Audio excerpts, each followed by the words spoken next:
मनुष्य के जीवन में कोई कोई क्षण ऐसा आता है जब उसका दृष्टिकोण बदलता है। एक चोर चोरी करने गया। वह जिस घर में घुसा वहां कुछ व्यक्ति जागे हुए थे।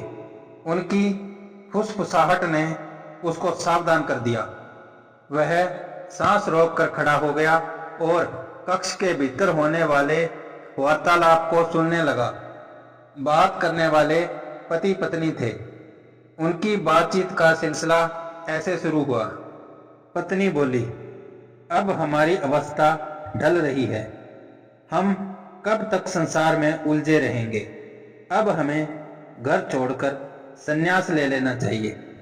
पति बोला, तुम्हारा कहना ठीक है, पर यह भी तो बताओ कि हम अपना घर और संपत्ति किसे देंगे। हमारी कोई संतान तो है नहीं। इस पर पत्नी ने कहा, जब सब कुछ छोड़ना ही है तो चिंता किसकी। जो होना है तो होगा, हमें तो अपनी साधना करनी है। पति ने कहा, हम समाज में जीते हैं, ऐसी निरपेक्षता की बात ठीक नहीं है। पत्नी ने कहा, संसार में बच्चों की कौन सी कमी है। सुबह सुबह गुरुकुल में चलो, वहां सैकड़ों विद्यार्थी पढ़ते हैं। सबसे पहले जो विद्यार्थी मिले उसको सब कुछ सौंपकर निश्चिंत हो जाओ। पति ने कहा, तुम्हारा यह सुझाव मुझे अच्छा लगा। मैं आज रात ही सारे कागजात व्यवस्थित कर लेता हूं। तुम भी अपना काम निपटा लो। चोर ने यह सब सुनकर सोचा, चोरी का झंझट छोड़कर अब मुझे विद्यार्थी का रूप धारण करना चाहिए। मैं अभी से जाकर दरवाजे के पास खड़ा रहूंगा। पहला विद्यार्थी होने के कारण ये मुझे अपनी संपत्ति देना चाहेंगे। इस प्रकार मेरा काम बन जाएगा और मैं चोरी के अपराध से भी बच जाऊंगा। चोर उसी समय गुरुकुल पहुंचा। विद्यार्थियों की समय सारणी की जानकारी कर वह दरवाजे के पास खड़ा हो गया।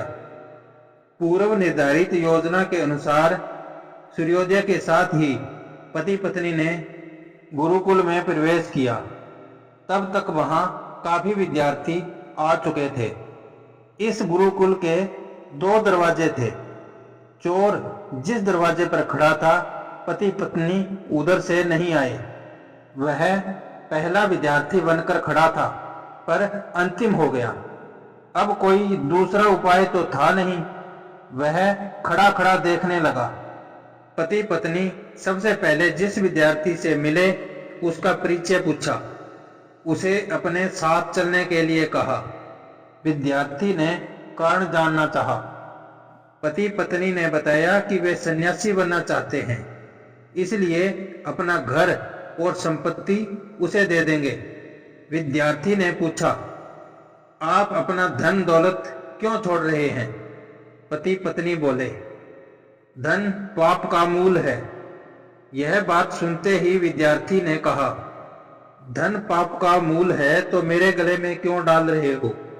मुझे नहीं चाहिए आपकी संपत्ति।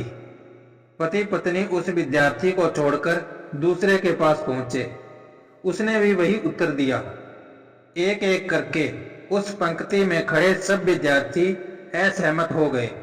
आखिर में पति पत्नी दोनों वहां पहुंचे जहां वह चोर कल्पना लोक में विहार कर रहा था। पति पत्नी दोनों की आत्मीय निगाहें उस पर पड़ी। दोनों ने हाथ जोड़कर उसका अभिवादन किया और बोले, वत्स, एक काम करोगे। चोर ने पूछा, क्या काम। पति पत्नी बोले, हम संन्यास लेना चाहते हैं, पर हमारे मार्ग में एक बाधा है, हमारी धन संपत्ति। हम उसका स्वामी तुम्हें बनाना चाहते हैं।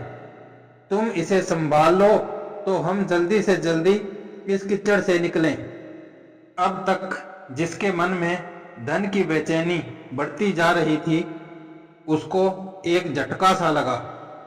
जो धन पाप का मूल है, जो कीचड़ है, जिसे लेने के लिए कोई तैयार नहीं है, उसे मैं क्यों लूं? इस विचारधारा की प्रेरणा से वह बोल उठा, श्रीमान, यदि आप इधर वाले दरवाजे से आकर सबसे पहले मेरे सामने यह प्रस्ताव रखते तो मैं एक क्षण भी विलंब किए बिना आपकी बात मान लेता। पर अब मुझे बोध हो गया, इस पाप के मूल को मैं अपने गले में क्यों डालूं? अगर यह कहानी आपको पसंद आई हो तो लाइक, शेयर और सब्सक्राइब करना ना भूलें। धन्यवाद। आपका दिन शुभ हो।